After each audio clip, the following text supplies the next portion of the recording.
معزز طلبہ کرام، صرفی تحقیق کا مطلب بعض طلبہ کو معلوم نہیں ہے۔ کئی طلبہ پوچھ رہے ہیں کہ صرفی تحقیق کیسے ہوتی ہے۔ صرفی تحقیق سے مراد 6 چیزیں بیان کرنا ہوتا ہے۔ صرفی تحقیق میں 6 چیزیں ہوتی ہیں۔ سب سے پہلے صیغہ، اور صیغے میں 8 چیزیں ہوتی ہیں، یعنی واحد، تثنیہ، جمع، مذکر و مؤنث، غائب، حاضر، متکلم۔ ان میں سے یعنی کہ 8 چیزوں میں سے 3 چیزیں ذکر کی جاتی ہیں، یعنی واحد، تثنیہ، جمع میں سے 1، مذکر و مؤنث میں سے 1، اور حاضر، غائب و متکلم میں سے 1۔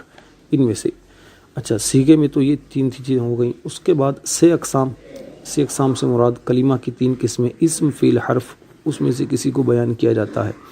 اور 6 اقسام میں سے کلمہ کی 6 قسمیں، ثلاثی مجرد، ثلاثی مزید فی، رباعی مجرد، رباعی مزید فی، خماسی مجرد، خماسی مزید فی وغیرہ۔ ان میں سے کسی ایک کو بیان کیا جاتا ہے۔ اور چوتھی چیز ہفت اقسام سے مراد کلمے کی 7 قسمیں، صحیح، محموس، مضاعف، مثال، اجوف، ناقص اور لفیف میں سے کسی ایک کو بیان کیا جاتا ہے۔ اور 5ویں چیز ابواب، یعنی یہ باب کون سا ہے۔ باب ضرب یضرب ہے، باب نصر ینصر ہے، باب افعال ہے، کون سا باب ہے۔ اور نمبر 6 معلل یا غیر معلل، یعنی اس میں تعلیل ہوئی ہے یا تعلیل نہیں ہوئی، اس کو بیان کیا جاتا ہے۔ صرفی تعلیل کا مطلب یہ ہوتا ہے کہ جس کلمہ میں جو تبدیلی کی گئی ہوتی ہے اسے قاعدہ اور اصل کے ساتھ بیان کرتے ہیں، یعنی قاعدہ کون سا ہے اور اس کی اصل کیا ہے۔ اب اس کو مثال سے سمجھیے۔ جیسے مثال کے طور پر ایک سورۃ فاتحہ کا جیسے ایک صیغہ ہے مالکی۔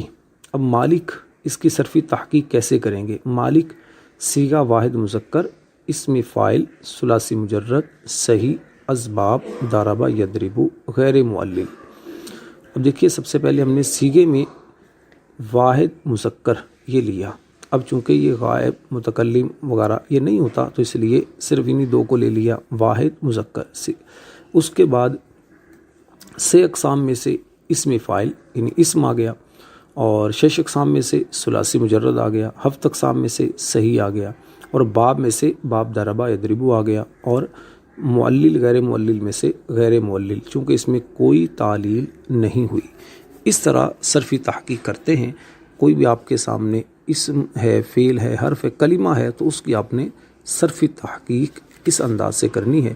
امید ہے آپ کو اس میں فائدہ ہوگا۔ معلل کا مطلب جس کلمہ میں تعلیل یعنی کسی بھی قسم کی تبدیلی کی گئی ہو، اور غیر معلل جس کلمہ میں تعلیل نہ کی گئی ہو۔ صلو علی الحبیب صلی اللہ تعالی علی محمد۔ تعلیل کا مطلب اور سمجھ لیں، تعلیل کا مطلب یہ ہوتا ہے کہ حروف علت میں تبدیلی کر کے، تغیر و تبدل وغیرہ کر کے، تبدیلی کر کے کلمہ سے ثقل یعنی دشواری دور کرنا، اسے کہتے ہیں تعلیل۔ کلمہ سے یعنی حروف علت میں، کلمہ کے حروف علت میں تغیر و تبدل کر کے کلمہ سے دشواری دور کرنا، یہ تعلیل کہلاتا ہے۔ تو یہ سمجھ لیجیے۔ امید ہے آپ کو انشاءاللہ اس سے فائدہ ہوگا۔